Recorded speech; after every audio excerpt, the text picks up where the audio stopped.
one. You're the one who's got it.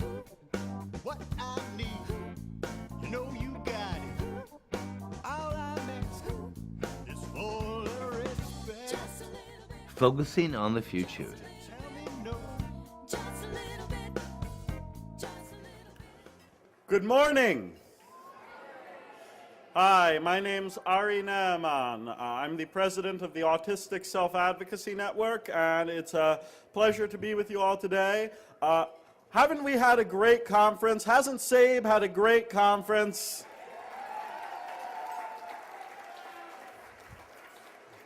I want to thank SABE for putting on a fantastic event, and I want to congratulate all of the new SABE officers and board members. I also want to say that history speaks to us. How many of you think history here is important?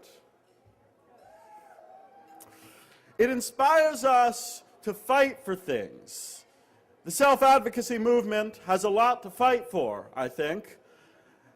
And it talks to us about injustices, things that people have done to us that are simply wrong, that call out to be righted. It talks to us about a dark history sometimes, of the way people have sometimes treated people with disabilities. History of eugenics, of institutions that have not been serving the cause of justice for our people. And it also teaches us that whenever we've managed to get something, to take something of our rights, and self-advocacy is about taking our rights, am I right? That someone comes along to try and take them away from us again. It happened going way back 30 years ago in the disability rights movement when Section 504 of the Rehabilitation Act was passed, and the government said, well, we'll pass the law through Congress, but we won't enforce it. So what did people with disabilities do? They did protests and they did sit-ins, and they said, if you're going to pass a law for my rights, then you're going to enforce it just like anybody else's civil rights law.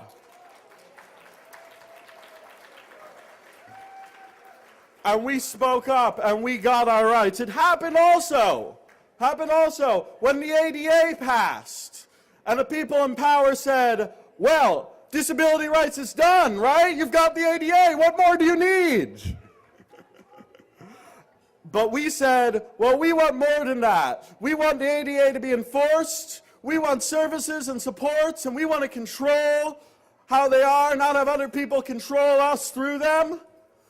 And we fought for that. We've fought for that. That's what the self-advocacy movement is all about. Fighting for our rights. Now, it's also happened as we've fought for this idea called community, which is very important to us. It's very important to everybody in this room. But one of the challenges is that even though we've gotten nearly everybody to say, well, we support community. We support community. A lot of the people that say they support community don't have the slightest idea in hell what it means. We saw that right here in Missouri. We saw that right here in Missouri when the state decided that they were going to close an institution, but they were going to try and put what they called cottages, these large group homes that were just like the institution, right smack dab on top of where the old institution was going to be. Is that acceptable? Did we stand for it? That's right. We fought back, and we got the federal government to say that's not community. And you know why that's not community? Because people with disabilities don't want it.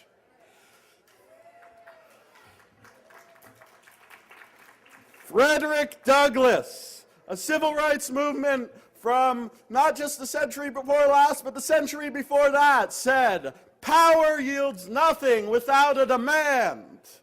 And this self-advocacy movement I see here today has a powerful demand. And so to make that demand meaningful, ASAN, SABE, and NYLN, and just to remind you, you know what SABE stands for, Self-Advocates Becoming Empowered. ASAN stands for the Autistic Self-Advocacy Network, it's my organization, and NYLN stands for the National Youth Leadership Network, which is another self-advocacy organization of young people. But ASAN, SABE, and NYLN convened a summit the day before the SABE conference.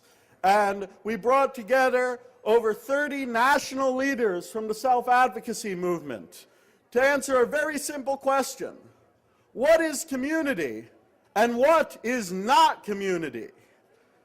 And what we wanted to do with that was we wanted to send a clear and unequivocal message to the people in power that it's up to us to decide those things, that it's our choice, and that it isn't enough to just say that you support people with disabilities. It isn't enough to just say that you support community.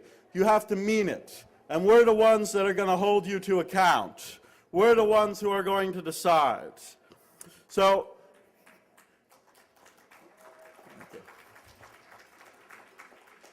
we came together for that summit, and by the way, thank you to the Administration on Developmental Disabilities and Commissioner Sharon Lewis for funding that summit.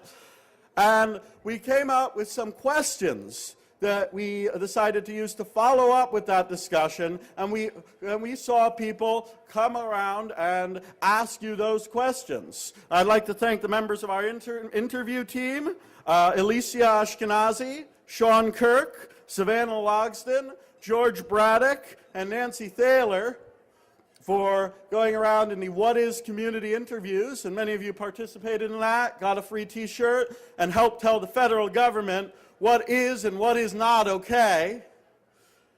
And because of that, we have a lot of information that we are going to put together in a report and send to the federal government and communicate what we want and what we don't want. Now, we're still putting together that report, but I want to talk to you a little bit about some of the answers that came up during that discussion. Some of the answers that came up when we were trying to decide what a community really means.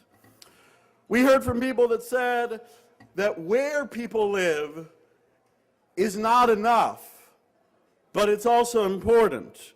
That community means living in neighborhoods where you can go and talk to other people, where you can communicate with people, where you can go to the grocery store, where you can have friends and neighbors, you can go to community events, and that's important. We heard that community means transportation, and that it's not enough to just have, have a place to sleep somewhere, but if you can't get to places, it's not meaningful. It isn't helping. So we heard community means transportation. We heard that community means that we get to decide when we eat and when we sleep and when we leave the house. Who here has had somebody try and tell you when you can do those things? Was it right or was it wrong? I can't hear you. Come on, Washington, D.C. is a long way away. I want to hear it louder. Thank you, thank you. And what we heard was that the biggest part of what community meant was who has the control and who has the power. That you could live in a house with only 2 or 3 other people, but if somebody else was controlling you, it's not community. That you could get out of the institution, but if somebody else gets to decide when you have to wake up and what you get to eat and when you leave the house, things haven't changed that much. We heard that community means we have the power, and an institution means they have the power. Now, who should have the power, us or them? Again. One more time. That's right. And you know what? We're going to send that message straight to Washington, D.C. Because what this is about, yes. What this is about is putting the lie to those weasel words that people use to try and keep us out of community. Words like compliance. Words like appropriateness. And saying, we get to decide. We get to decide. Who gets to decide? Who gets to decide? That's right.